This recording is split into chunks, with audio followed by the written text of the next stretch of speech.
Is it working? Okay, good. Microphone is working. I'm short. There we go. Okay. Oh, What? my bones. Well, sit correctly. Oh, look, you still would have hit my bones. Oh, look, if you were turned correctly towards the desk, I wouldn't have hit your damn bones. You're the one who put your hat on the floor. You are the one who put my hat on the floor. My heart is still a Twitter. Sorry that I wanted to kiss you. I won't do that again. That's gay. You can't. Fellas, is it gay to kiss your wife? According to toxic masculinity, yes. Make that go away. There's not really a way to do that anymore. What if you tell it no? Have we tried? Yeah. Have we considered? I don't like the new layout. I told you I don't like the new layout. What happens if I pop out the dashboard? Yeah, that's not so bad. Like drawing the shade. Just no. Oh, but if I click chat, it just comes back. There we go. All right. Huzzah and huzzah. No one says that. I say that. Yeah, you are the only one. So what's wrong? Oh, you're here. Good. I have a tale to tell you of woe, of joy and woe. So there's no joy. There was at first. So we used your water bottle that you got the child this week. He loved it. Absolutely adored it. Thought it was the best thing ever. Was like emotionally attached to it. School lost it yesterday. And then they found it. And then Sebastian dropped it. And shattered the fuck and it broke. I don't know why the plastic water bottle broke upon being dropped, but he was devastated. He is not happy. So, what happened to your face? I saw the box office numbers. Oh yeah, no, it made a lot of money. I didn't know it made that much money. I knew it made a lot. I didn't know it made that much. So he experienced his first traumatic loss today. And it fucked up the whole rest of the day. But he really loved it. He did. He thought it was the best thing ever. Briefly. So I thought I would tell you. Great Christmas present. It died. You gotta stop that. Change the name of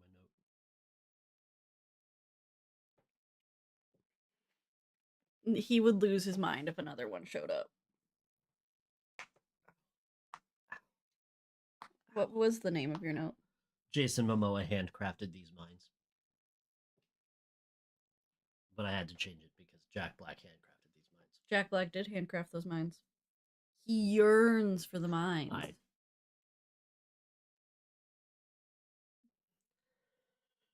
Also, guys, it is only one movie left that you get to pick before we do a tier list and the 200th episode, extra long episode.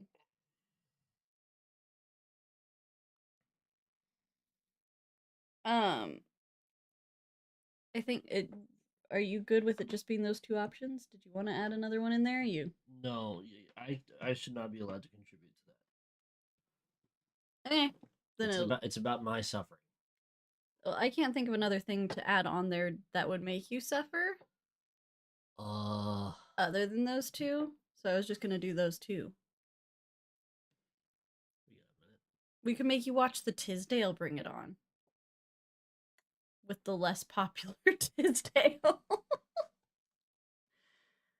There's more than one Tisdale? There is. She has a sister.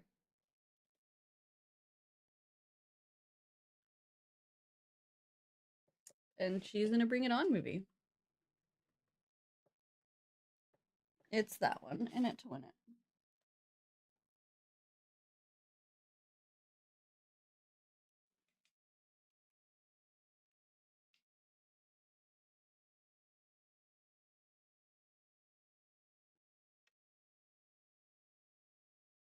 I'm glad that it cheered you up briefly. He was quite obsessed with it. He even went to his backpack today. I didn't tell you this. He went over to his backpack and was like, Wawa?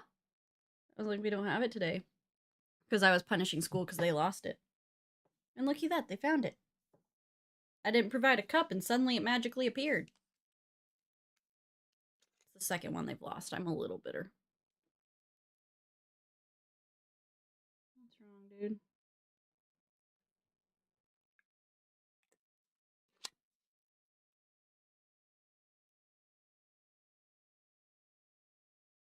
I'm gonna wait for the child to settle and then we'll get started. I don't think that's worth the 200th episode. Whoa.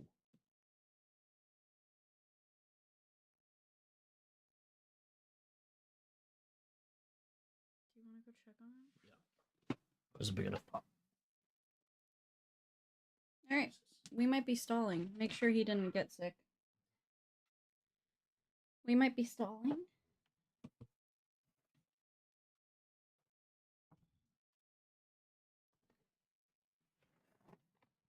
Or ending, depending on what's happened to my child.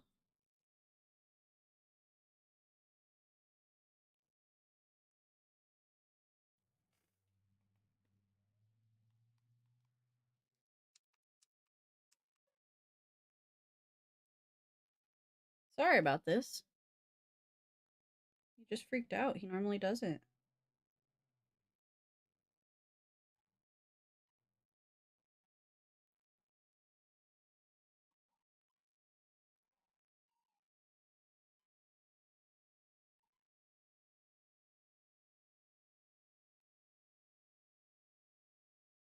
So strange.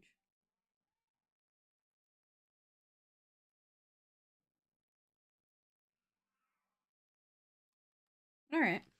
Well, yeah, I don't. That's. Even if he pops off, he doesn't ever scream like that. So it is concerning.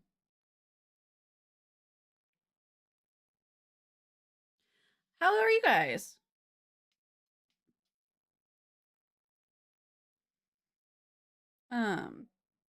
Sorry, totally distracted. The joys of being a parent. He might have just had a bad dream too, or something. James hasn't texted me or come and gotten me, so I'm assuming everything is mostly okay.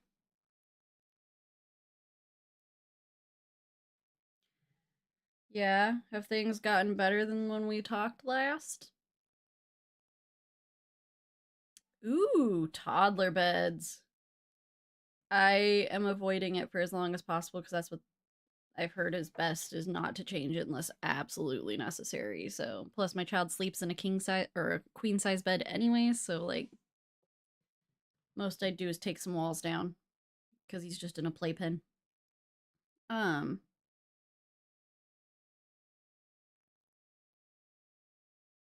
We can also I do have something to talk about if I need to stall, which it looks like I might need to stall for a long time.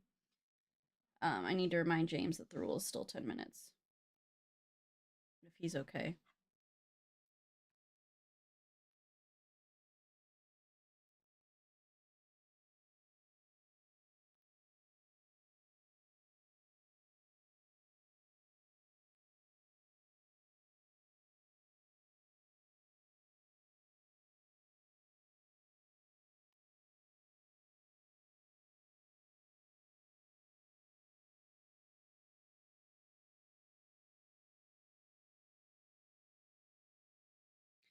Okay.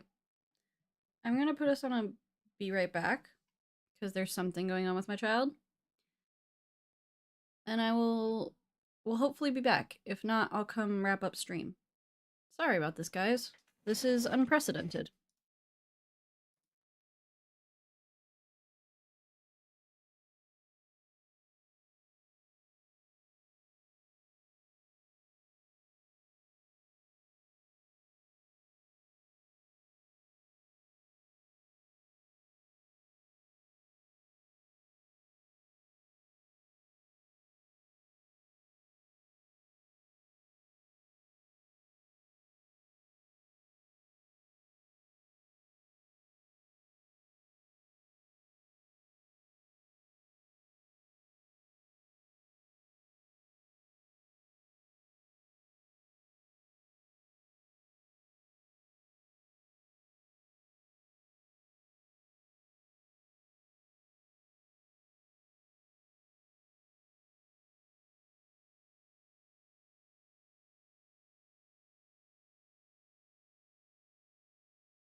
Okay. Everything seems all right. I think he probably just had a bad dream or something. Okay. So, I'm going to talk about it right now cuz we're not going to do a podcast episode on it cuz James hasn't seen it. So, we're going to talk about it cuz this is a great thing that I can talk about for a really long time and stall so that we can wait for James to come back from taking care of Sebastian. So, um Stranger Things. Let's talk about it. I okay. I'm not like a super fan of Stranger Things. Not huge into it. Um so upon first watching the finale, I thought it was good. I thought it was cute. I I was kind of a little disappointed that no one died really, depending on what you believe, quote unquote. Um but then I talked to my brother about it and he made a good point of like people only want to see people die in TV shows because they're masochistic. Like we don't people we can have happy endings. It's okay to have a happy ending. Which is totally it like made me check myself for a minute cuz I was like, yeah, why do I feel unfulfilled because nobody died? It's okay. It's okay that no one died. It's okay that there's a happy ending for everyone including Elle. But then the internet fucking blew up and here's why I said I liked it and I'm not a super fan. So put those things in a corner. The internet blew up with freaking plot holes and freaking details about things moved and things missing and this color and that color and conformity gate and yada yada yada yada. And so then I was like, oh shit. Okay. First of all, I was on the conformity gate side. I was like, there has to. Once I started looking into how many things were wrong and how many things were messed up and how many things were just not right, quote unquote, I was like, okay, this has to be on purpose. You cannot be that bad. Like, this has to be on purpose. There has to be like another episode. And God, had there been, can you imagine? The Duffer Brothers would have gone down in fucking history. It would have been the absolute greatest thing that had ever happened in like television history if they fucking fooled everybody. They didn't. But can you imagine? Instead, we got a really shitty documentary that shows that they may or may not have used AI allegedly. Um and that they don't listen to their cast or their anyone, really.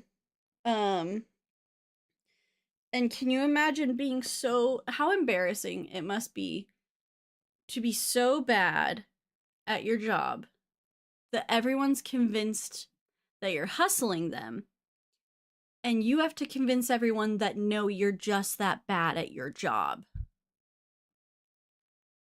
It's worse than Game of Thrones. Somehow, it's worse than Game of Thrones. Um, like I can't imagine how embarrassing, and I don't think they feel embarrassed, which is even worse. I am a big proponent of Divorcegate now, though, that I think I don't know which one got divorced, but I think his wife wrote everything, and that's why it sucks now. So that's it's worse than Umbrella Academy. Because, like, okay, the difference here, the difference between Umbrella Academy and Game of Thrones is, like, at least they stayed consistent. There wasn't, they just didn't. The issue with Stranger Things is they, like, intentionally fucked up their, like, they left stuff out. They just plain forgot about shit. Shit didn't make sense. Like, colors of set pieces were different. uh they anytime there's been a plot hole, they're just like, oh, it happened off screen, or oh, we forgot. Like, literally nonsense. Absolutely insanity. So, like, at least with Game of Thrones and Umbrella Academy, there was like a plan. It wasn't a great plan, but there was a plan.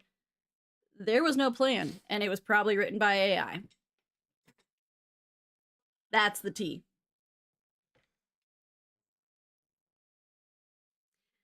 I didn't have any trouble stalling tonight because I just started talking about Stranger Things. Right. I think he probably had a bad dream or panicked when he realized I wasn't there. Probably. He's been really into snuggling when I'm in there lately, and so I wonder if he rolled over and was like, "Ah, shit, she be gone." How dare you leave him? Sorry. Sorry about it. All right, you ready to get started talking not about Stranger Things and about Minecraft?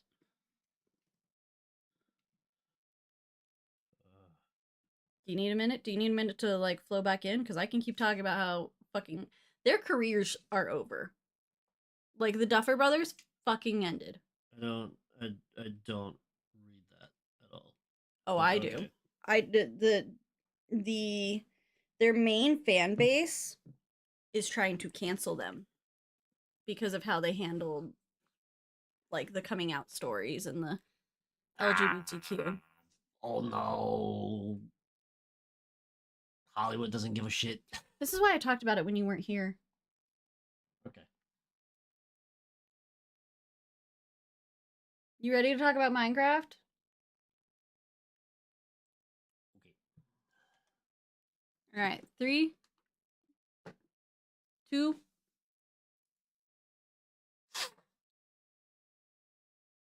Was that on purpose? Do you enjoy torturing me? I mean, yeah, but Was no, it was not on purpose. Okay, so you just are you gonna keep it in there? No. Okay, good. Well, now I kind of have to because we talked about it for so No, long. no, you don't. It's been 20 seconds. I will start this podcast over. You want to start it over? I kind of Let's do. start it over. Just hold on. No.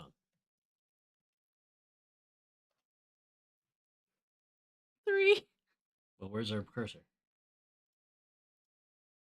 Cursor. Where are we? Go back to bikini.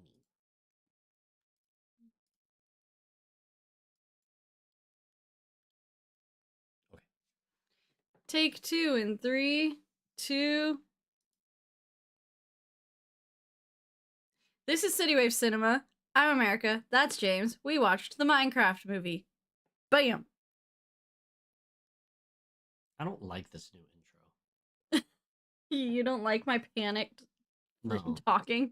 No. You don't let it get to 4 seconds, which is the sweet spot. You go at 3, and you give all the information exactly how people want to hear it. And that's just God forbid that people know what episode they're fucking listening to. It's just so boring. It's just so boring. It's so boring. It's God forbid after like 10 fucking years we'd be professionals about this shit. Under no circumstances in all of my aspirations to do content on the internet for a living did I ever intend to do any of it professionally. Like you didn't want to get paid for it, or you No, didn't like want I it to didn't be want like it to be clean and crisp and yeah, it's just not well together. well together. Well together. Well together. Well together. Like weld? Nope. Just Like well, comma together. like stuck together with the forces of fire and heat? Nope. And metal? Just like it's well together. Together it is well. Well together. I don't know, welding stuff, but I could solder some stuff. If you could solder some stuff, we could fix your GameCube. Okay, I'm not soldering that tight. That makes me nervous. Oh. Sorry. Wine face over here. It's what not, was that? It's not good wine. No? Is it for James? James isn't Is it for James for his allergies? James isn't gonna drink this shit. We'll find out here in a second. Talk about Minecraft for a second. Okay, this movie didn't need to exist. It just didn't. It exists, and it made a gajillion dollars. Why is it sweet? Who authorized that? But it didn't need to be made. It wasn't like a necessary make. In fairness, do any movies need to be made? Yes. Such as? There are stories that need to be told. Okay. This is not one of those stories. I will say the first 5 minutes, even like as just like, because I've played Minecraft, but I'm not like a Minecrafter. I dabbled. I dabbled briefly for stream. We did a Minecraft Monday series. You were so bored that you would get stuck in holes walking in circles because I fell asleep. because you fell asleep next to me. I would also get stuck on these like weird random. I had to like make quests for myself to make the game interesting. Like I had to bury the house under dirt. You do not do sandbox games. No. I had to fill out my map, and then I cried because I died and I lost my map that I had worked so hard on. So I've dabbled. You got chased by a polar bear. And then the polar bear stole my boat. He did, that dick. So yeah, I've dabbled in the Minecraft. In our world on our Xbox, there is a group of 7 dogs that are named after Stark children in a castle. 7 wolves. But so I really enjoyed the first 5 minutes when we did silly, nonsensical Minecraft things. And something like the whole movie is silly, nonsensical Minecraft. But this one was like specifically like it was literally just Minecraft. Before fucking Jason Momoa and shit, when it was just Steve in the fucking overworld and he was just putting blocks out and shit. That was what I paid for. That's what I wanted to see. I didn't need the whole. Well, I'm glad they gave it to you up front because you fell asleep during this movie. I did fall. That's not this movie's fault. I've been going through some health stuff that has literally actually made it like physically impossible. I fell asleep like fully sitting up, not laying down, just like so it's not this movie's fault. And I did watch it again the next morning. But yeah, no, it was, this movie was not made for me. But for the people it was made for, it did exactly what it needed to do. And the people it was made for spent $1 billion to watch it. And destroyed several theaters in the process. So kids. Yeah. It's not made for me, it's made for Minecraft fans. And I acknowledge that because lots of people hate the Five Nights at Freddy's movies, and those aren't made for you. If you hate it, they're made for whoever. Go watch it. Minecraft or Five Nights at Freddy's? Yes. You should watch both of them. But, yeah, it's made for the fans. And that's exactly, it is a fan service movie, and it does really good at being a Minecraft fan service movie. That's... Okay, that's your opening thoughts? Yeah. Is that all your thoughts? Don't have a lot to say. Did you take notes? I was, well, I fell asleep the first time, and I was in the shower the second time, so... Oh God, I have to carry. I assumed you were going to carry anyways, because you actually liked this movie. Talk about why you liked this movie, James. Because it's funny. It's fun. And now, in fairness, you would probably, like, run Jared Hess over with your car, given the opportunity. Okay, that is true. Jared Hess directed this movie, and I hate... And assisted in writing this movie. I hate, like, every movie he's ever created. They make me want to walk in the middle of a freeway. Sometimes, okay, I've spent all of my adult life, college included, working really hard to not be an art snob. And the only place I really fail at that is I think country music is hog shit, except for, like, much older country music. And new country music is just an abomination. I'm an art snob. You are such a fucking art snob. It astounds me. What's funny though is we know like a true and proper art snob, and I'm a completely different art snob. He's an art snob about his... He's an academia art snob, which is worse. And it's about his specific niche corner of art. You become an art snob about whatever the fuck. Whenever the fuck. It's a good movie. You didn't like it. That doesn't make it not... like I said, it wasn't made for me. And the people it was made for, it did an excellent job at being made for them. The other movies he's made should be lit on fire. Napoleon Dynamite is a cult classic, and it is a phenomenal movie. It is so dumb. It's It's good. one of the stupidest things I've ever seen. I need you to understand that you say that, and on this show, I have watched 50 Shades of Grey. And That's a better movie than Napoleon Dynamite. Under no circumstances is it better than Napoleon Dynamite. It is a better movie than Napoleon Dynamite. It's simply not. I've watched 50 Shades of Grey more than one time. I would rather suck the mucus from a dog's skull from a dog's nose until its skull caves in than ever, ever, ever, ever watch Napoleon Dynamite again. Reach back for a monologue for that one? Yeah, it was from High School Musical. I don't like that you know me so well. Please go away. Hey, chat is on my side. I don't care. 50 Shades of Grey is... We'll get back to Jared Hess in a second. 50 Shades of Grey has the story structure of an abusive drunk relationship with characters that are flat, uninteresting, and mildly attractive. Oh. You can say that about Dakota Johnson, but you leave my man out of this. Dakota Johnson, the sex symbol in the movie? She's not the real sex symbol. She's not the one people are coming to see.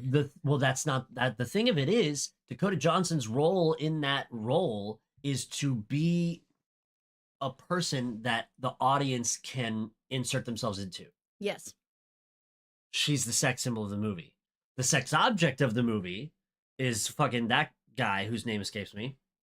He also escapes me, and I love him. Oh, you fool. I love him. It doesn't matter if I don't know his name. It matters if you know his name. I think it's Jamie Dornan, but I don't want to be wrong. I also think it's Jamie Dornan, but I could be wrong. Anyways, that movie's story structure is so bad, and everything that happens in it is so bad.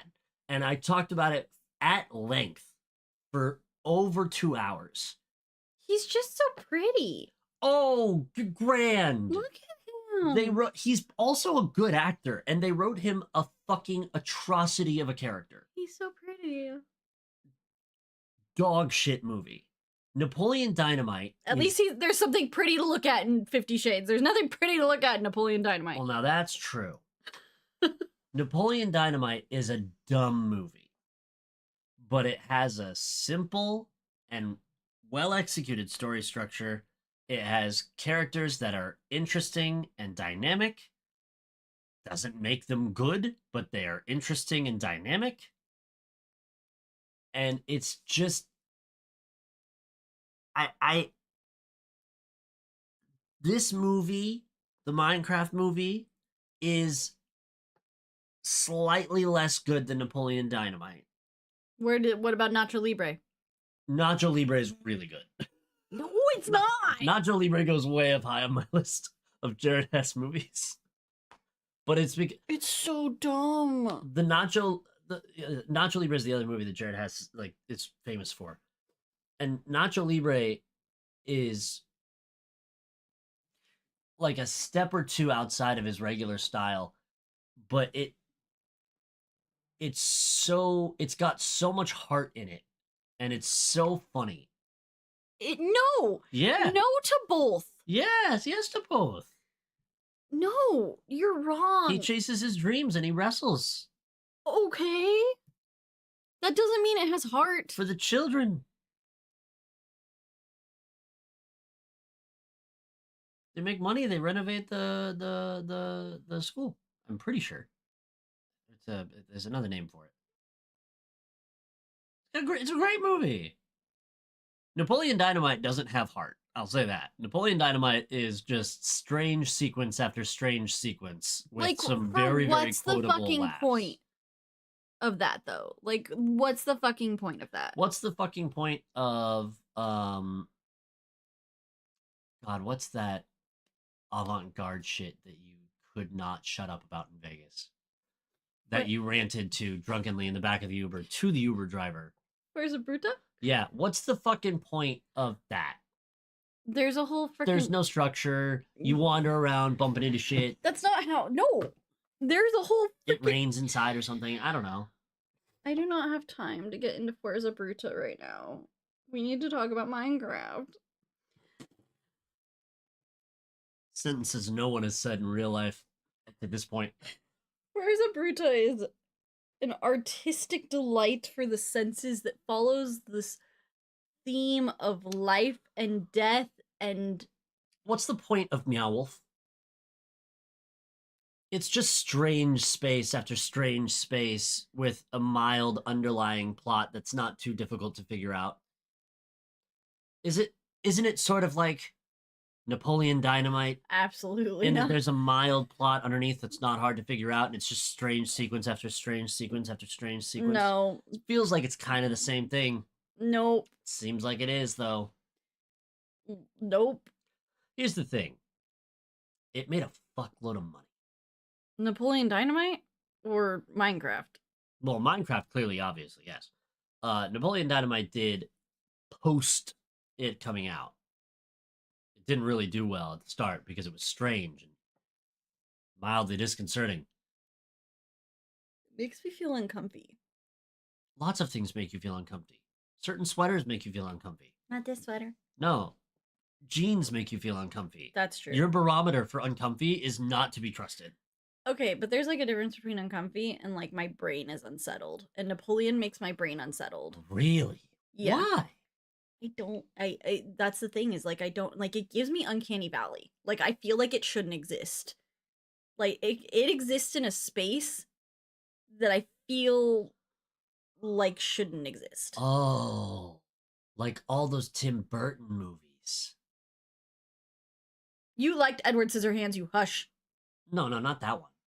The stop motion. The stop motion ones. Are someone that like Hannah and hates them. Hannah and Chat like, hates those. James and the Giant Peach. That to me is this to you. Yes.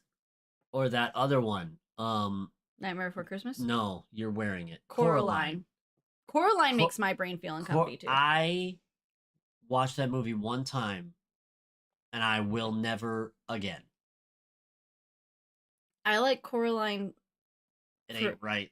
I like Coraline for the extensive, like, for the book and things like that have made me love the movie more. But upon first viewing the movie, I was like, oh, this is what people talk about when they say don't do drugs. Like, so I get that with Coraline. It has that effect. But Minecraft. Okay. Quick thoughts on the Minecraft movie, and then we will do the also technically run through. Technically, Coraline is not Tim Burton.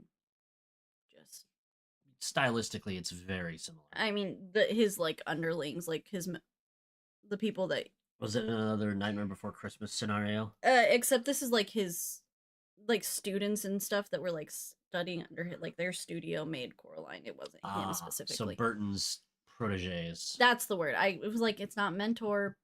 It was mentees. Yeah.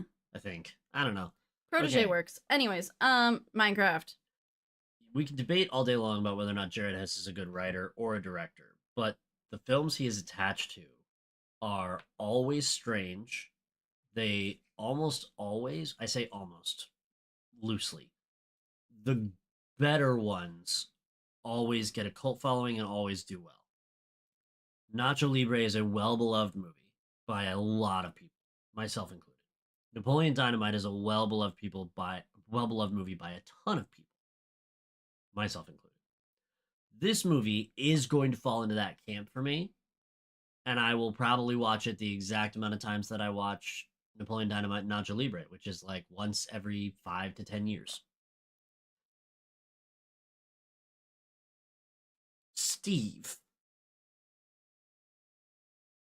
is the like first NPC you play in Minecraft for those people that, or not NPC, first playable character you play in Minecraft for those of you that don't know anything about Minecraft. Okay. Sidebar. Minecraft is a video game. Yes. It is a sandbox video game where you get dumped into a world and you can break blocks with your hands and manufacture tools, and using tools you can break more difficult blocks, and you can basically do kind of whatever and in build this world, and you can build whatever. Right. right? There's a lot of flexibility with what you can do, even in just the base game of Minecraft.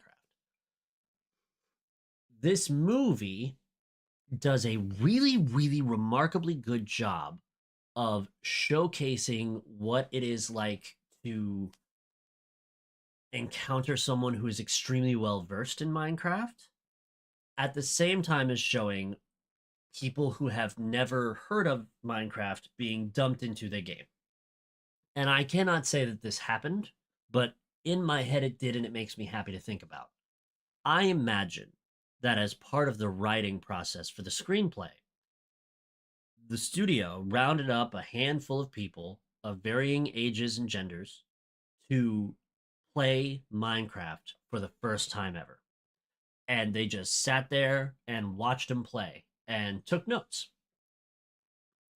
The base setting in Minecraft, by the way, there are two difficulties. There is survival and there is uh, creative. That's it. In survival, there are angry, hostile, antagonistic creatures called mobs who Will destroy your map you worked weeks on. They'll do that for sure, but they are always hostile to you and they come out at night. Aren't creepers out all the time? Yes, creepers are out all the time. Hey, look, I know stuff, guys. Look at you go. Or at least they were last time I was playing the game. So we come back to the movie and we encounter Steve, played by Jack Black. And the movie will be narrated slightly by Jack Black, and that's fine. Steve, as a child, yearns for the mines, as he so eloquently tells us. He is run off from the mines by a scary miner man. Then, as he grows up to be an adult, which you should never do, he struggles to sell doorknobs and then makes a block out of mashed potatoes at his desk and then re-equips himself to go into the mine and approaches the mine. Yes? He doesn't make a block, he makes a mine out of the mashed potatoes and carrots. It was on screen for mere moments. Pardon me for recognizing a block shape. I'm just saying, for somebody who didn't take notes, I appear to remember the movie better than you. This is only because you gave me shit about not taking notes. I don't... Anyways, he makes a mine and he decides to go back to the mines. To mine. Because he yearns for the mines. Okay. And to mine. So he goes in there and he... To the mines.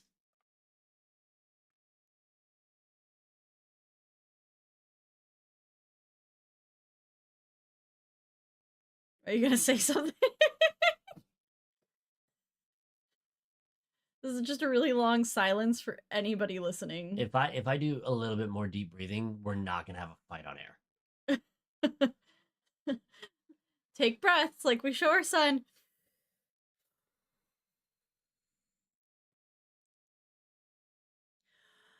Don't blow into the microphone. Thank you. This is gonna go up there as one of the most unlistenable episodes of this show. So goes into the mine where he mines, and eventually he breaks. He mines. Oh, fuck's sake! He mines an orb that is a cube. I don't want to do this. He mines an orb that is a cube and a crystal that is also a cube, and he puts the two together and it opens a portal to the overworld. Welcome to Minecraft. Where you mine? He builds a small paradise, several houses, and he befriends a wolf, which he names Dennis. He does more than several houses. He builds a whole freaking amusement park and a chicken restaurant and all sorts of shit. Villages do spawn naturally, so the majority of that was not the amusement park. Not the amusement park and not the chicken restaurant, but the village that it's set in does spawn naturally in the world. Yes, but his houses and stuff don't. So he accidentally his way to a unfinished nether portal.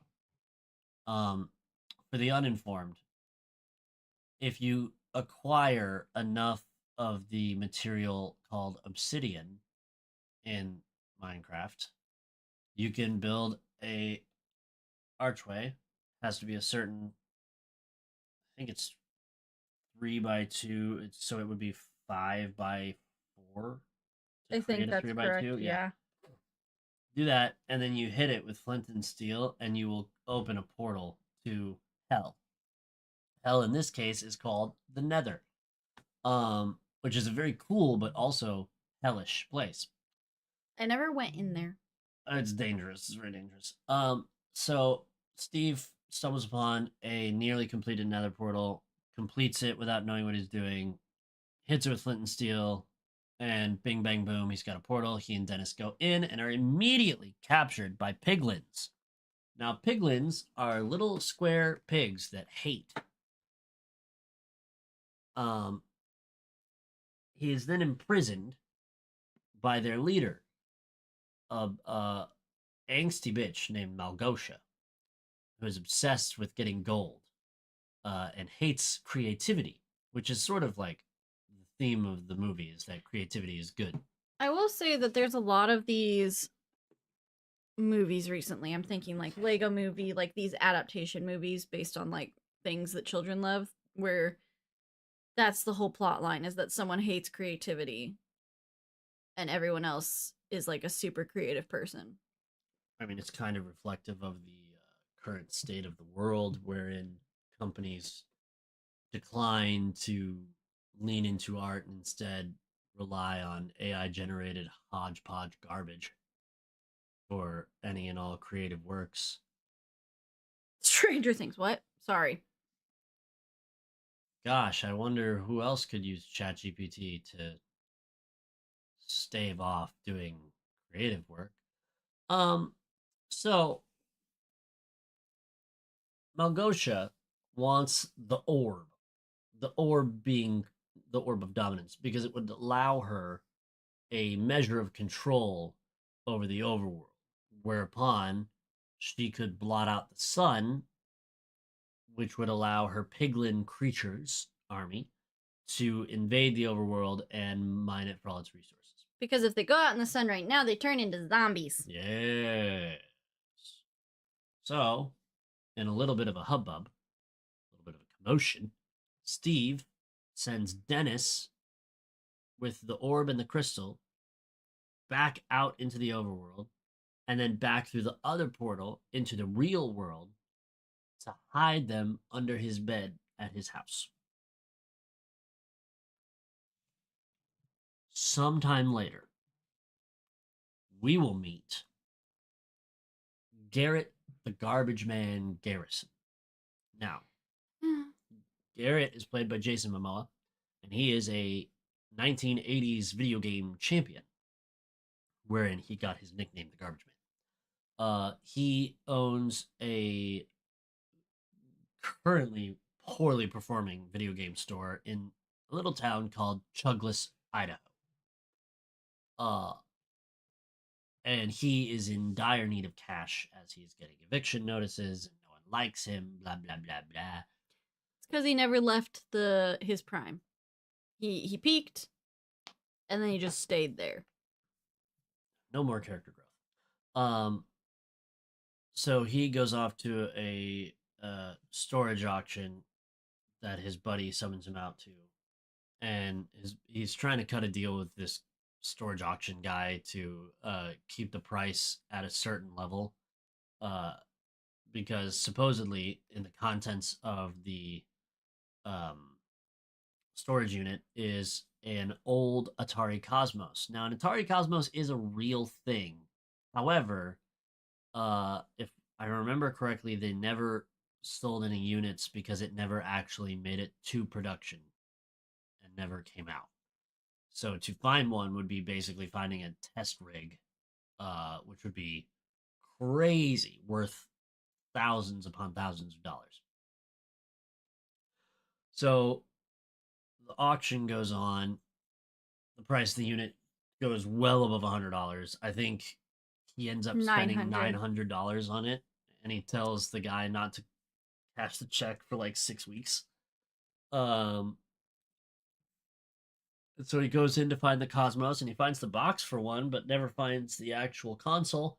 And instead, he finds a bunch of Steve's old shit, including the orb and the crystal, but he doesn't know what they are or what they do. Yes, America. We never really figure out how Steve's shit ended up in the storage shed. Well, I assume he abandoned his home and it went to foreclosure and then was taken. And then The people didn't sell all that shit and they just put it in a storage shed very conveniently for him. probably. Alright. Or they put it in a storage shed with intent to sell, and then just never got around to it. And then the storage unit stopped getting paid for, and then they were like, all right, well, we'll just sell this one. Okay. So he takes the Steve's old shit and is very upset. Now, we meet our other protagonists of the movie. And this is where the movie really leans into the Jared Hess-ness of it all. Because when we're in the Minecraft world, it doesn't really feel like a Jared Hess movie. It doesn't feel like Napoleon Dynamite. It doesn't feel like Nacho Libre. It feels like a halfway. It feels kind of like the Lego movie in a way, where it's like, oh, this is like kind of a decent video game adaptation. You can kind of get immersed in it. In like the real world sequences, you're like, oh, this has got Jared Hess written all over it. That's wild. I will say something that you should also realize about this movie is that it is very satirical, and that's not Yes. something that I think a lot of people give it credit for, and I will say it does a very good job at being a satire. It satirizes the fuck out of a bunch of stuff. Many stereotypes. So we meet Henry and Natalie, siblings. Henry is 14. Sure. Natalie is somewhere between 18 and 25. It is unclear and it will not be stated. Every sequence Natalie is in, she is the worst character. Played by a fine actress, but just the worst. Terrible. I had a really hard time believing her performance just because I was watching season 2 of Wednesday when where she is also performing. Yeah, and she plays like a young teenage girl, and so then seeing her try to be like this young adult. Yeah, young adult mom figure was like my brain literally just couldn't. I was like, "No, where's your parent? Like you were like 16. What?" So that's no hate to the actress. It was just well, Natalie's not supposed to be a character that you find yourself like empathizing after or anything. Natalie is a character where you look at and you go, "Oh, you're every like 19-year-old. You're every impossible to function young adult. You have no idea what you're doing at any point in time." I will say that it makes sense. They handled this similar plot line a lot better than the Lilo and Stitch remake did, so. Yeesh. So they move to Chuglis. The real estate agent meets them at their house. It might be a double wide. I'm not sure. Their mom is dead, in case that wasn't clear. Henry and Natalie's mom is dead. Dad, don't know. Their mom is dead. I don't know if we said it enough times. Anyways, real estate agent runs a mobile petting zoo. She will also be along for the adventure. Henry, first day of school. He's an artist. He's flighty. He's a very creative kid. The movie's about him. He's the creative one. Remember this. If you don't, they're gonna tell you a good 15 more times. Yes. So, God, Henry meets the vice principal, played by Jennifer Coolidge. This is where it should really occur to you that it's a satire. The vice principal has, in every scene that she is in, exclusively unhinged and inappropriate dialogue. and nothing else. Every scene Jennifer Coolidge is in, her character is like not a real person. Like you can't be a real person because that's too much. Uh She's divorced. from her husband Clemente. Fuck, it's so funny. It's just so funny how situationally stupid everything is. Um so yeah, he meets the vice principal and that's just a whole boatload of stuff going on there. Then he goes to his first class Which is where taught by it's Clemente. taught by Clemente, but we don't know it's Clemente. We meet Clemente, who is the PE teacher and the coach and the art teacher, and he's having money troubles, and he's divorced, and he tells his students all of these things. And then he goes, Still life. draw a still life, go, bang, puts an orange and a banana on the projector, and the kids all draw it, except for Henry draws his with a jetpack. Uh, and other students in the classroom were like, "New guy, fuck you," and he's like, "But my jetpack," and they're like, "Won't work. My dad says math is banned." No. What'd he say? Oh shoot, no. Math is disproven. Yeah, my dad says math is like disproven or whatever. That's some Idaho ass shit right there. So Henry builds his jetpack, Which would have worked after he gets in trouble in art class for not drawing the still life.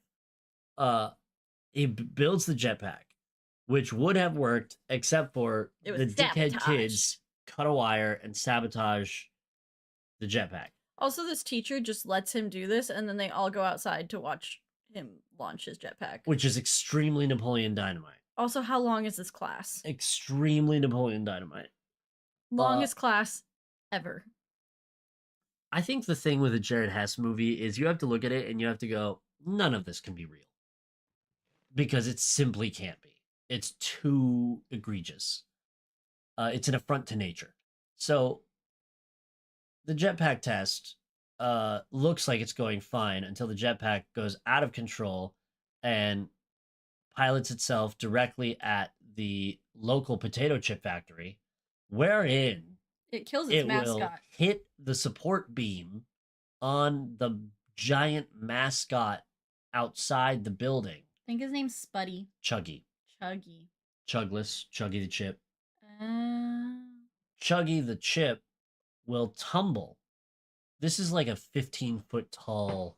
It's a big potato. It's not a chip. It's just a potato. Just a potato? He's just he a will potato. Fall from the top of the warehouse to a lower section of the warehouse and then roll into the lake. This is also where his sister is having her first day of work. His sister works at the potato chip factory as the new social media manager. So that's fun. She said she'd get a raise if she just got them more than like 50 followers or something like that. Something.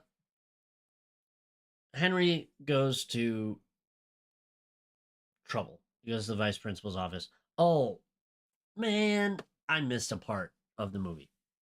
Well, you haven't looked at your notes, so what did you miss? My notes don't tell me fucking anything. It's just like, this is so funny. Or did you miss when he met... I missed when he met Garrett the Garbage Man Garrison. Well, before he goes to school, he stops by Garrett's store and he meets Garrett. And Garrett steals his tots. Yeah. But Henry didn't care. So, in order to avoid getting expelled by the vice principal, Henry will call Garrett. Somehow. And ask Garrett to come to pick him up and pretend to be his uncle. And Garrett goes, "No, I don't do that anymore." And Henry goes, "I have $26. And Garrett comes to the school. Garrett picks him up, takes him back to the video game store. Henry discovers the orb and the crystal, sticks them together. The two find themselves hunting down Steve's mine. Because the cube wants to go somewhere. Very Big Hero 6. So they head into the mine. Natalie freaks out because she like Henry hasn't come home from school. She calls the only person she knows in town, who's a real estate agent. She doesn't know how to use Find My Friends, She apparently. doesn't know how to use Find My Friends. That's really where the movie fell apart for me, was when Natalie didn't know how to do a regular smartphone behavior. Where did it fall apart for you? When we left the overworld and went and hung out with Jason Momoa. Lovely. I would have, like I said, I would have really enjoyed this movie a lot more if it was just Steve doing Minecraft shit for 2 hours. Jack Black does put on a performance in this movie. Tell you what. There's so much Minecraft that we didn't explore that I think we could have just probably. But we do hit like literally almost everything. So the orb is trying to go into the portal. Everyone gets to the mine around the same time. Henry gets pulled through the portal by the orb, followed by Garrett, followed by the real estate lady, followed by Natalie. And bing, bang, boom, they're all in the overworld. Let's stop here. And the next episode will be the rest of the movie. okay.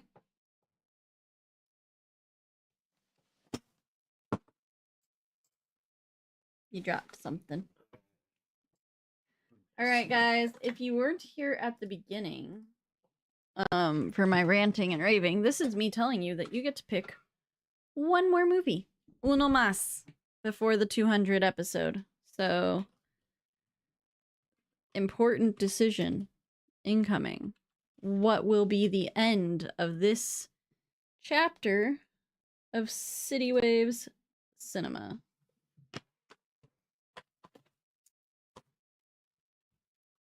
All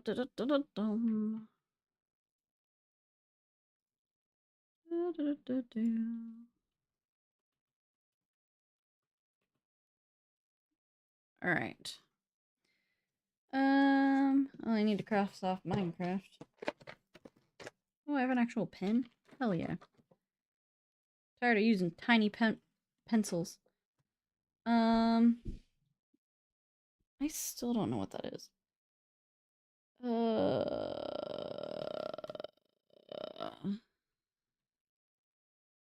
Just because James requested this one. So I'm gonna throw him a bone here.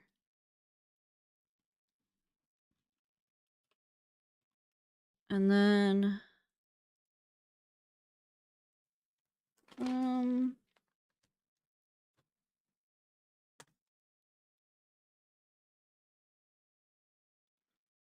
we can do a Roald Dahl, because we still have one on the docket that we haven't done yet. And then we'll do this one. Alright. It's a random... They're all children's movies. Do I want to put another one on there? Nah, why not? Do with that information what you will.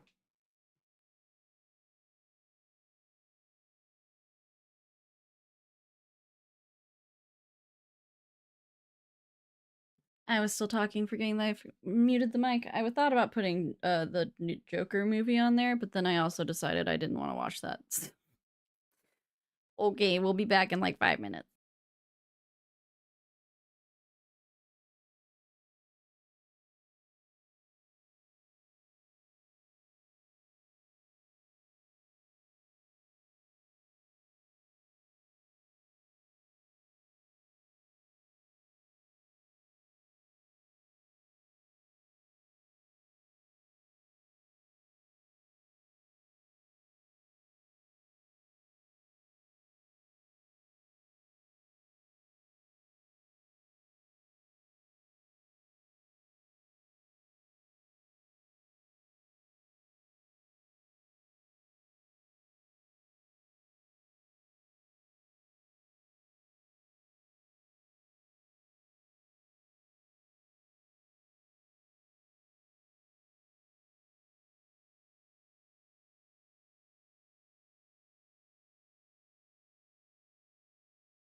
Moana 2. Hey.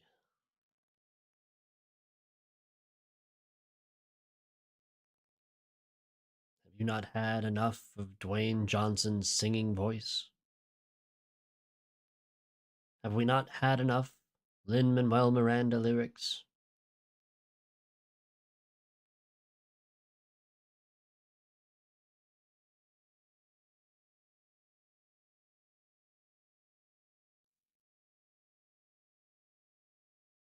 Two votes for Moana 2 wins it.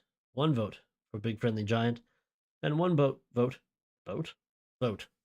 for Wish.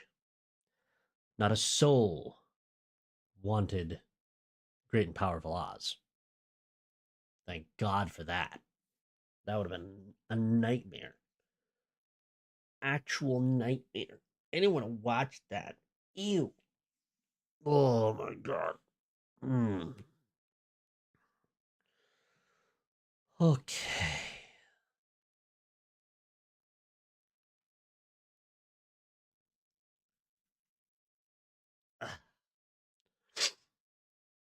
File new.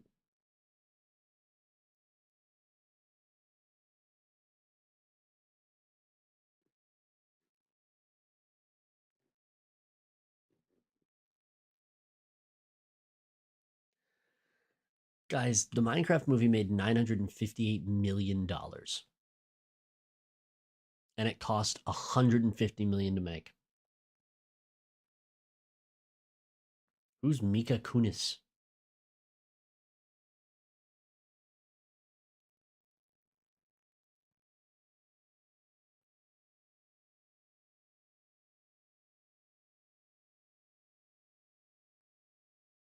Mika.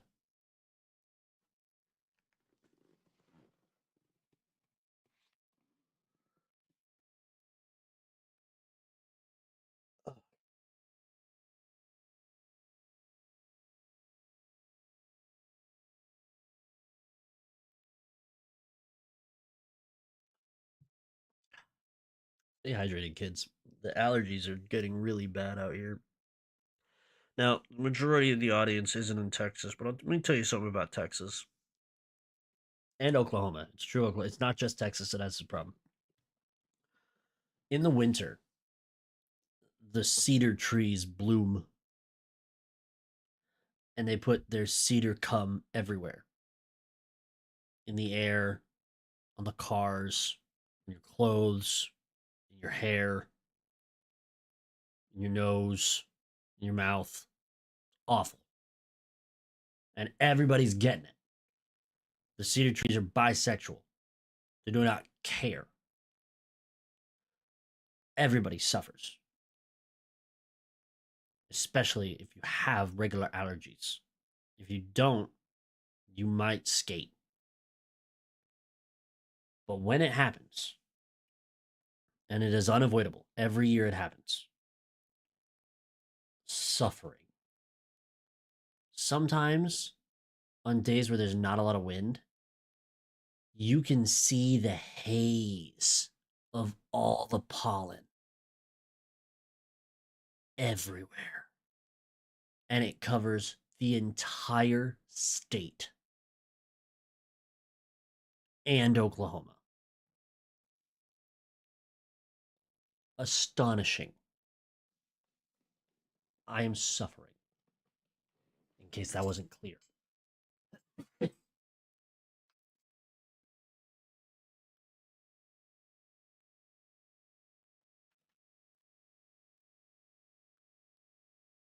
you doing, Cedar Fever boy?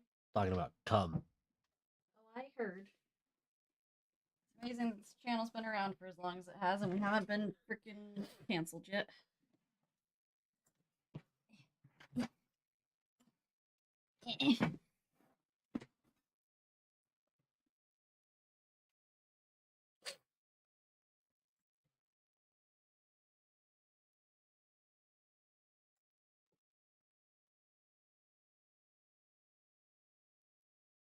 A piece of candy?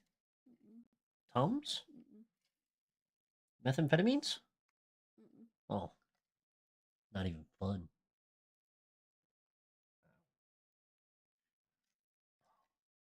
Struggling to get that one down? Mm-hmm. 3. I do profit. Um, Hmm. normally I'm bad at stalling, but tonight you're rather bad at stalling. I don't have anything to talk about other than my agony. Well, let's talk about Minecraft. You ready? Oh yeah. This this was my present from Hannah. I bought this for me. All right, you ready?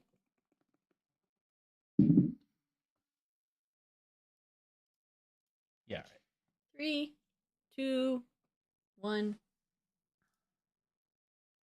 This is part 2 of CityWavesCinema talking about Minecraft. I'm America, that's James, and I refuse to let that dead airspace exist ever again. I think I'm gonna retire. After 10 years? Yep. Right before the 200 episodes? That seems suspicious. That seems kind of sus, I'm not gonna lie. I'm gonna cash in my retirement. Right. Jet on out of here. Right before we make you watch something heinous. My insider trading and get out. Took my dead air joke away. Making me watch heinous movies. This was a good movie. You liked this movie. I don't have any incentive to stay. Other than we've built this channel together for the better half of a decade. Other than I laugh at all of our content. It's very funny. We're very funny. At least we think so. I don't care if other people don't. What matters is I think we're funny. Aha. Okay, Minecraft. Part 2. Yay. We're in the Minecraft world with everybody. Okay. Everybody gets sucked into the overworld, right? That's where we left off. Okay, grand. Immediately. Now, this is what I was talking about in the last episode, where it's like, what if they just watched people play Minecraft for the first time? These 4 people, Natalie, Henry, Garrett, and the real estate agent whose name I don't remember. It's not important. Dawn. Dawn. It's Dawn. Her name's Dawn. Only Henry adapts to the world in any way. And Garrett thinks he can because he's a video game guy and he's got the confidence of a professional wrestler. But yeah, they just sort of like flounder about topside for a little while. In the meantime, Malgosia in the Nether, you remember the bad guy? She learns via spies that the orb has re-entered the overworld and is discoverable. But she also knows she can't go get it. She has to make Steve go get it. So she fake blackmails Steve into thinking that they have Dennis and they'll kill Dennis unless he goes up to get the orb for them. Dennis is the dog, in case you don't remember. Dennis is Steve's best friend. So Steve heads to the overworld. In the meantime, the day-night cycle, which they actually mention how quickly it goes by. 12 minutes. Yeah. They're like, the sun sets like every 15 minutes or something. It's crazy. The mobs spawn and chase down the gang. Henry learns how to build and very, very quickly builds himself a wooden fortress. America, go. I would like to file a complaint about, and this is my one complaint, because normally this movie does a really good job of representing how to play Minecraft in the Minecraft movie. This one, not so much. So if you've never played Minecraft, what you have to do is you have to go punch a bunch of blocks and collect them in your pockets so that you can then utilize the blocks later. Henry punches 2 blocks and then just suddenly has a shit ton of blocks that he uses to build a fortress. That's not how Minecraft works. We never see him gather more blocks. The end. Thank you. Now, I will say, when you break a tree, you get the tree blocks. And in your menus in the video game, you can break down the tree block into, I think, 4 wood blocks. If I remember correctly, I think it's 4. So you don't have to mine like a Don't you need a forest full of. crafting table for that? No, not to do wood. But most of his blocks are dirt. I mean, you mine dirt really fast, but Anyways, they don't show it. Whatever. Uh, so wooden fortress. In the meantime, fucking Garrett gets his ass handed to him and breaks the earth crystal. Manages to get inside just barely.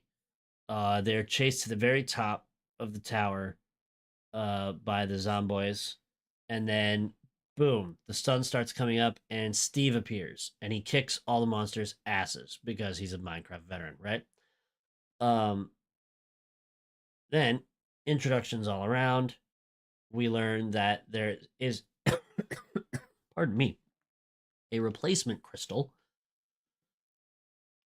but it's at a place called the Woodland Mansion, where they will have to travel a ways to get that.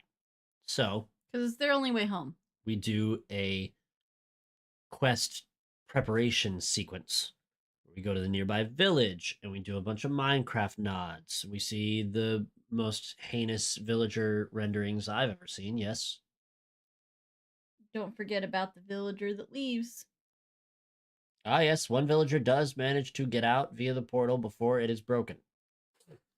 And he goes into the real world and just his way through everything. That's how the villagers communicate if you don't know anything about Minecraft. They go, So we're in the village. We're learning how to craft. We're eating chicken. We're Lava cooked chicken. seeing all this stuff and doing all these things, and it's grand fun. In the meanwhile, the piglins send a force up to the surface world, having consumed a potion of netherwort, which supposedly will keep them from zombifying in the sun. As netherwort Cool. is known to do. So the piglins show up. They want the orb.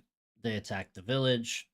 Steve, Garrett, and Henry narrowly escape after Steve gets knocked out and Garrett gets his ass beat, and Henry manages to get them out.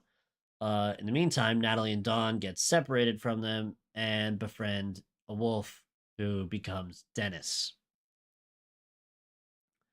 So, is it not just Dennis?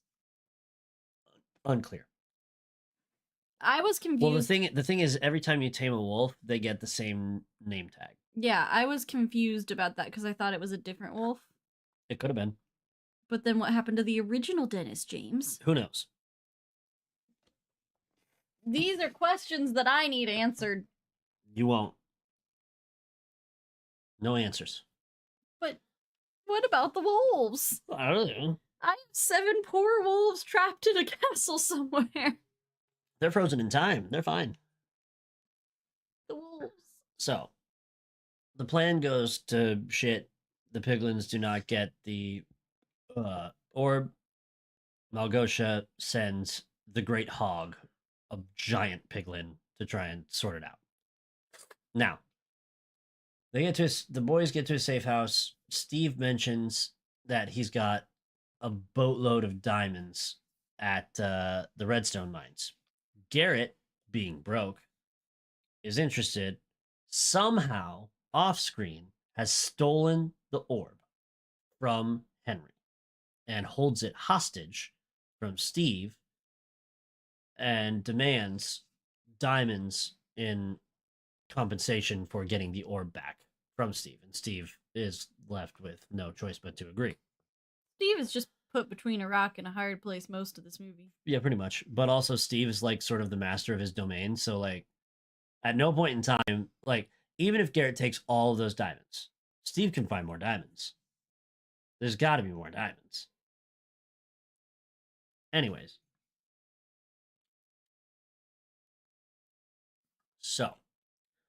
the gang, the main gang, that being Steve, The Garrett, and boys. Henry, the boys, yes. They make their escape and they take a detour, Redstone Mines. Garrett acquires a handful of diamonds, I think. But the Great Hog arrives, uh, and so the gang has to escape the mines via The Creeper Farm. the Redstone Railway, Through the Creeper Farm. which does take them to the Creeper Farm, where there is a noticeable lack of redstone accelerators on the railway. Redstone's hard, dude. So they make Garrett get out and push until they can get to the next redstone accelerator. They barely make it. The Great Hog shows up and is blown up in a massive explosion as the entire creeper farm blows up. Now, if you don't know anything about Minecraft, a creeper is a mob that spawns and sneaks up on you, and you only know that they're there if you happen to turn around and see them, or if they trigger, because they will go horrible noise. I'm terribly sorry, but they'll make that noise like a fuse has been lit, and then a few seconds later they explode. So creepers are just walking bombs. Now cute bombs. Henry causes a ruckus, gets in a big old argument with Garrett, wherein he undresses Garrett's personality to a T. Calls him out for all his selfish behaviors and bullshit, and gets mad at him. And Garrett owns up to being a little bit of a piece of shit and is like, I'm so alone. And, but also, I have adult problems. Yeah, and Henry is like, you weren't alone. I was your friend. And everyone was like, weird. Okay. They've known each other for literally like 12 hours. So they finally get to the mansion. The plan that they set forth is that Steve and Garrett will attempt to distract the guards. Now, the Woodland Mansion has 3 tiers, and the room with all the loot where the orb thing is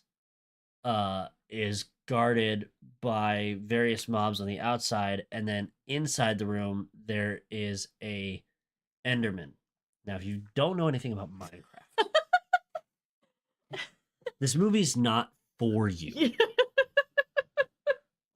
You know how I didn't go to school? None of you fuckers played Minecraft. Okay, that's a broad generalization. He's talking mainly to chat. I'm talking to our friends who I know do not video game this much. Now, an Enderman, do you remember the viral creepypasta from back in the day called Slenderman? It's like that a little bit. The Enderman is like a 9-foot tall, black, like obsidian skeleton beast with purple eyes and a horrifying gaping maw. And he won't bother you unless you look him directly in the eye holes, in which case he will kill you dead. Unless you manage to best him in combat. The other way you piss him off is if you just start swinging at him and hit him, and then he'll fight you. Now, this Enderman does stuff a little bit different, but the plan with the distraction and everything seems to be going okay until Henry doesn't sneak fast enough, barely makes it into the room, and breaks the one fucking rule. Goes about trying to find the orb's crystal.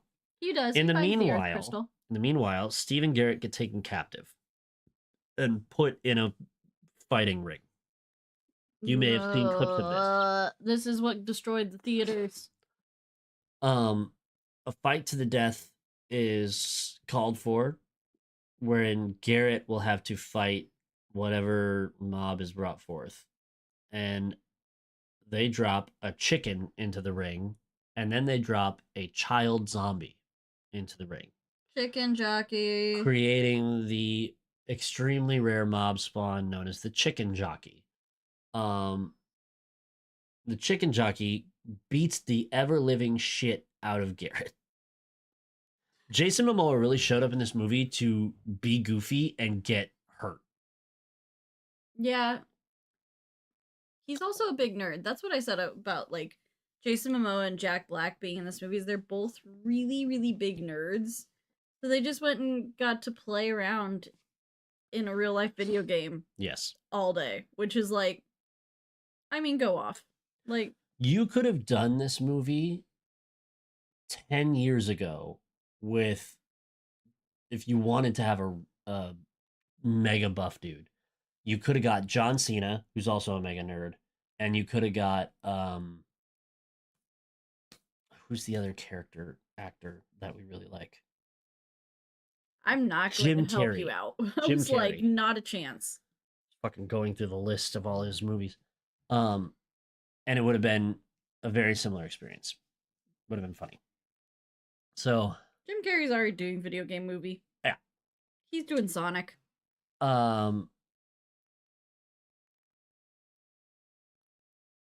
The fight continues. Henry finally finds the crystal in the last chest he looks in because, of course, turns around. There's the Enderman staring him in the eyes, and it is like an emotional trauma drive-by, where all his friends, the three of them, and loved ones, his sister, talk about what a piece of shit he is, and then he just whips out a diamond axe and swings until the Enderman's dead.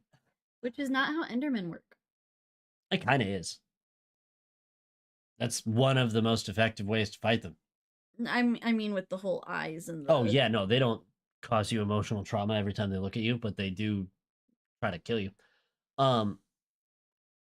Henry kills the Enderman and acquires an Ender Pearl. Now, if you've never played Minecraft, an Ender Pearl is the eye of an Enderman, and if you grab it and throw it, wherever it lands, you will be teleported to. This is important because this will happen later. So, Henry and Steve and Garrett escape with all the stuff. Malgosia shows up in the overworld. I guess they got more netherworld. With a whole bigger crew of piglin. They fly now. They fly on gas balloons. Now, if you've never played Minecraft, Jesus Christ. I'm not. James didn't go to school, but he played Minecraft. I did play Minecraft. A ghast is just it's a creature.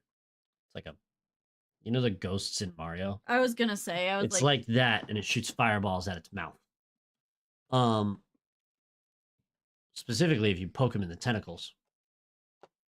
Poke you in the tentacles. Hey, yo, not on live. So, Malgosia shows up at the mansion with her gang. They blow up the bridge. Steve and Henry lose the orb to her, but escape. And Garrett does something noble for once and sacrifices himself to ensure that Steve and Henry get away. He then blows up. Thank God. Steve and Henry fly away on the ghast and barely make an escape. They crash. But they do crash land. And blackout. They are then woken up by Dawn, Natalie, and Dennis inside of a mushroom house. Cut to Malgosia using the orb to create a Marvel sky beam to blot out the sun. It's always a sky beam. And then declaring war on the overworld.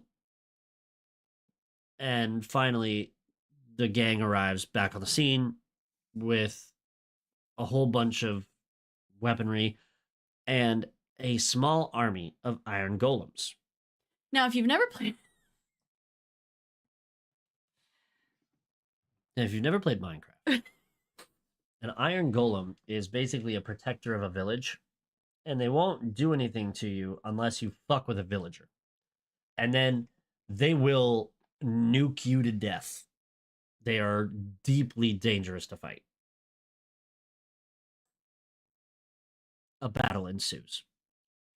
Steve 1v1s. Well, he's sort of like 1v6s. Malgosia and her little gaggle. Henry and Natalie race their way to the Marvel Skybeam to try and figure out how to shut it down. Uh, Dawn arrives at the nick of time with a small army of wolves to bolster the ailing prime character force. The wolves will also fuck you up. They will, especially if there's more than one of them. Wolves are mean. So, Henry will use an item he crafted earlier called the tot gun.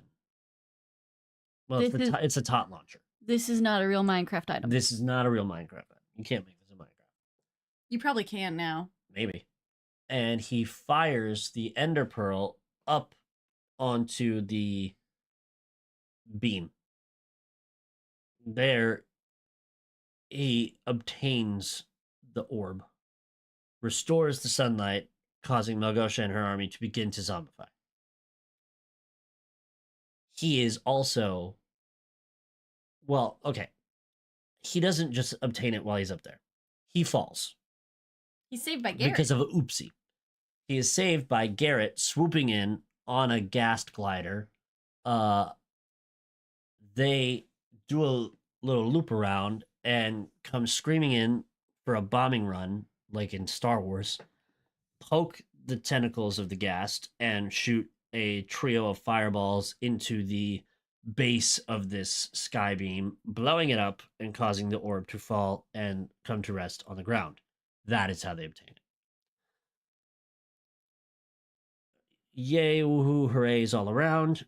The sequence where Malgosha tries to goad Steve with the knife is one of the funniest, stupidest things I've ever seen. That was really funny. She's like, I've got something to tell you. Come closer. And he goes, do you have a small knife that you're going to try to stab me with? She goes, no. And he walks over and she tries to stab him with a small knife. And then comedy happens in threes, so it happens two more times. Yeah, it's so fucking stupid and funny. The party of people from the real world decide they will return to Chugless, which is a dumb choice. And Steve also goes with, because his eyes are open to the fact that all of the problems that he has in the Minecraft world are same or can be equated to similar problems that he would have had or did have in Chugless. So he goes, may as well go, do something new. Goes back to Chugless. There, the whole gang develops a new successful video game called Block City Battle Buddies. Dawn opens her zoo and stops it being a mobile zoo. It becomes a regular zoo with Dennis the square wolf as her main attraction. Because if you've never played Minecraft, we didn't mention this, everything's square. Yep, including spherical objects. Natalie opens a dojo. Now, we didn't talk much about Natalie because her character sucks balls. But she discovers in Minecraft that she's pretty good at fighting. And so she gets back and opens a dojo about self-defense, which is a pure, unadulterated nod back to the dojo in Napoleon Dynamite. And the fighting techniques are as questionable. Henry builds his jetpack, becomes the popular kid at school, and Garrett revitalizes the game store, and he and Steve sing karaoke there like once or twice or 3 times a week. I don't know. But none of this matters. None of it matters. Because we got to talk about the B plot. Because we didn't talk about the B plot the entire time. You remember way back when the gang first enters the overworld? A bumbling villager exits the overworld through the portal before it breaks and stumbles around into the real world. He exits the mine, and we cut back to him every once in a while, wandering around, looking at stuff, going, Then he gets run over by a Jeep Grand Cherokee. Jesus fucking Christ, the Jeep Grand Cherokee. Specifically. It's very important. Okay, listen. This is... Jared has some questionable writing. sometimes, okay? This is masterful satire. In my college days, I would have killed to write something as incredibly funny and satirical as merely the B plot of this movie. The the villager's walking around, nighttime, wanders into the road. He is plowed into by a Jeep Grand Cherokee, driven by Jennifer Coolidge, who will go on to monologue to this villager ad nauseum about many things, including her love life. And including how she's run over somebody else with her Jeep Grand Cherokee. She's asking him questions while he's on the ground, like, "Oh, you're not gonna sue me, are ya? They always sue me after I run them over with my Jeep Grand Cherokee."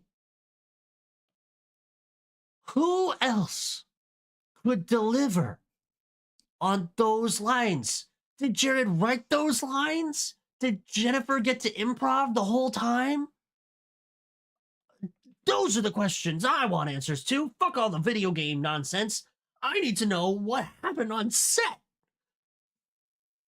Dude. Then they go on a date. They go on a date where no one eats food. And it is mentioned, not really related, but kind of related. While the rest of the gang are at the village, it is mentioned that the villagers are vegan. And they're on this date. And multiple times, waitstaff bring entire meals to the table. And every time, Jennifer Coolidge just goes, "No, I'm good. Thanks." And the villager doesn't eat anything because his arms are in his sleeves. So, finally, the end of the movie, we cut to the vice principal's office. Her assistant rings in and says, "Your ex-husband's here to see you." The villager's here also, for reasons unknown. Didn't they get married? Not yet. Okay. He proposes to her next. Got it. In the voice of Matt Berry. Right. From the IT crowd. And What We Do in the Shadows. My homeboy, my rotten soldier. Clemente rushes into the room.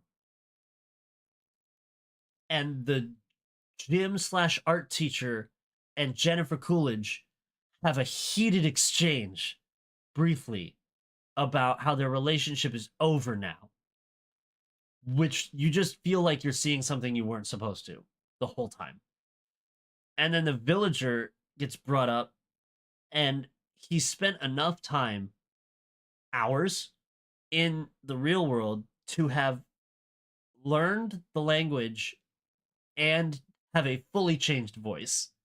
And Jennifer Coolidge has spent enough time with him to be able to speak villager.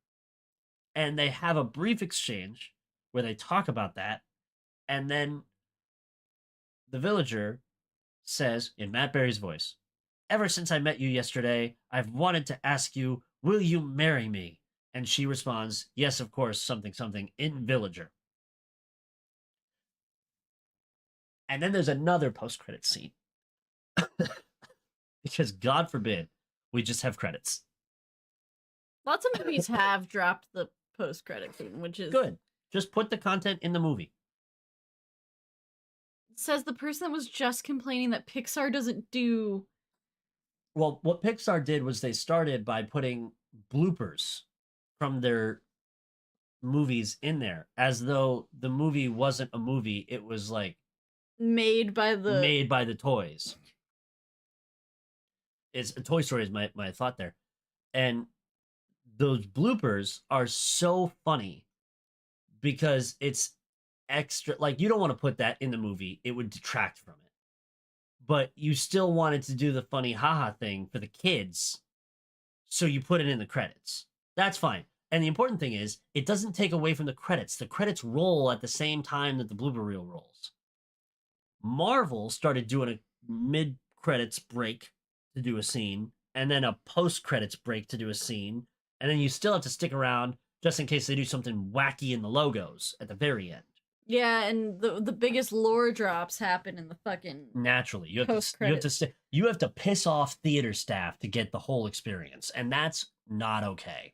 I mean, even FNAF did it in their last one because they had the message go out though, and what in true FNAF fashion, you had to decode it. Naturally. So So, anyways, the at the very end, um,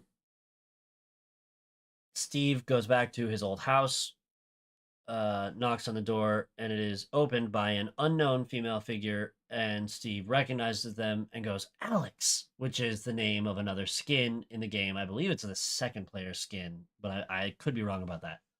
But it's the name of another skin in the game that you can play. So that's the whole Minecraft movie. Um, you can, we didn't have to pay for it. You can stream it on Prime Video right now if you have an Amazon Prime account.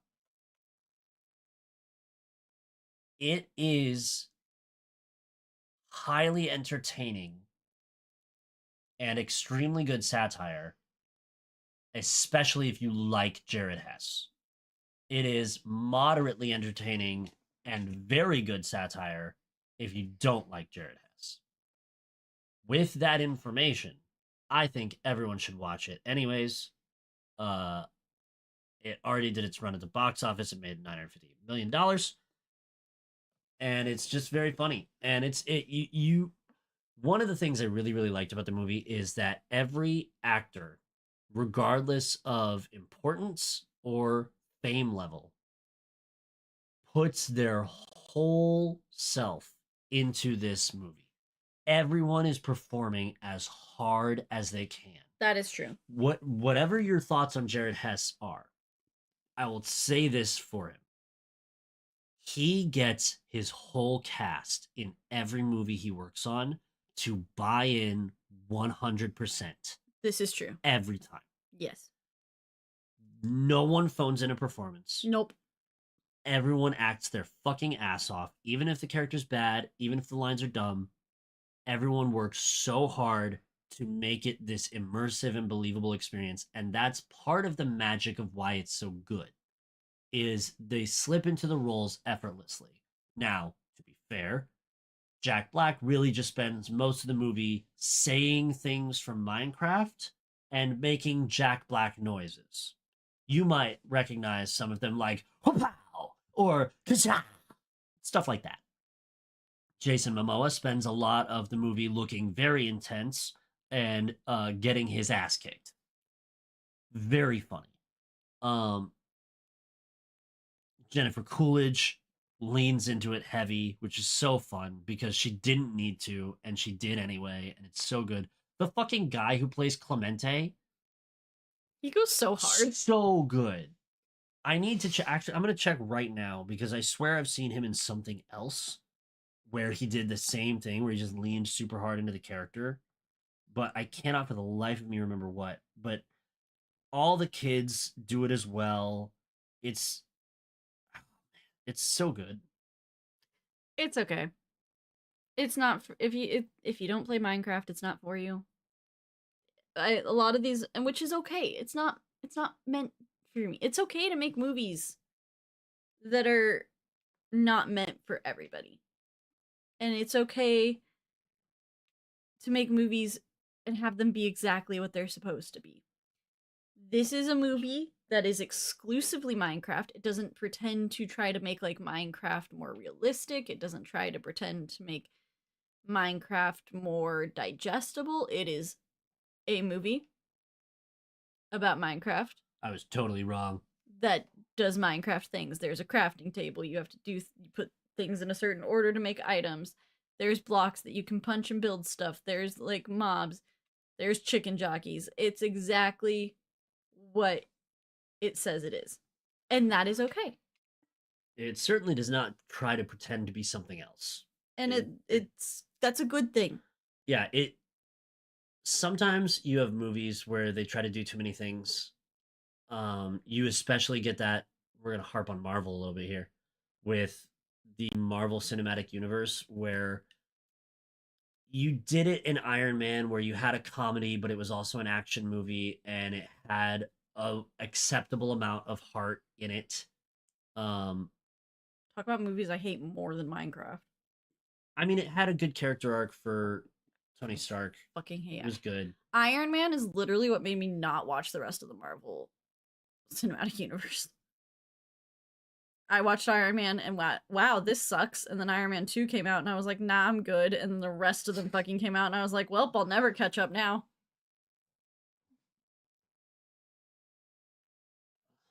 Whatever. The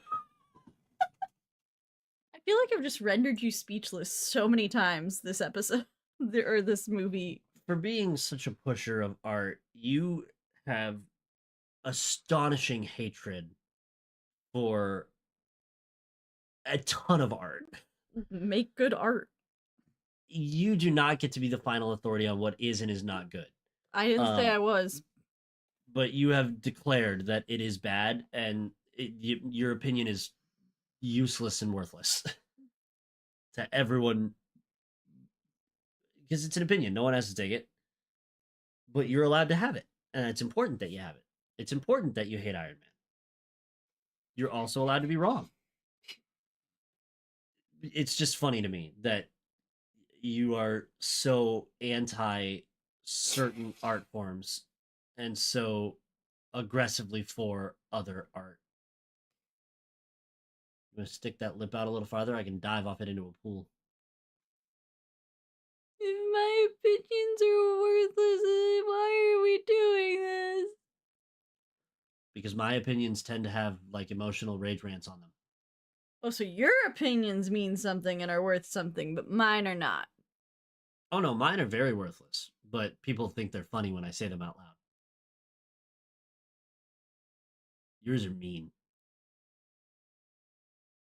You sit over there and you're like, fuck this stupid fucking piece of shit. Fuck this. I don't like this. Fuck I, like Markiplier, never claimed to be a nice person. True. I love you for it anyway. Watch. What?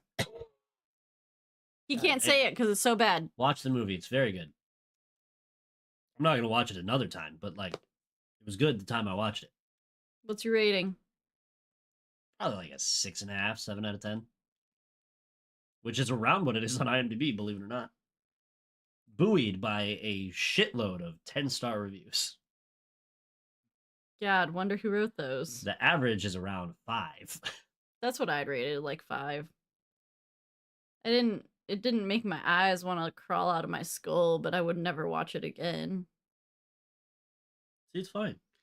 We're going to watch Moana 2, apparently. Hooray. As our final movie before this season. A season, which lasts anywhere from 2 to 1 year. Before the season of City Waves ends and we do our 200 episode celebration. So, until then, bye. You made it. It was touch and go there for a little bit, but you did it.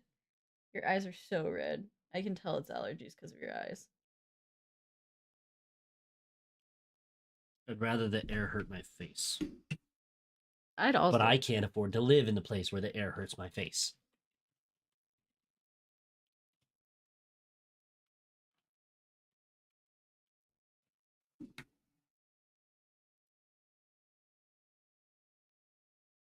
Alrighty. Thanks for hanging out.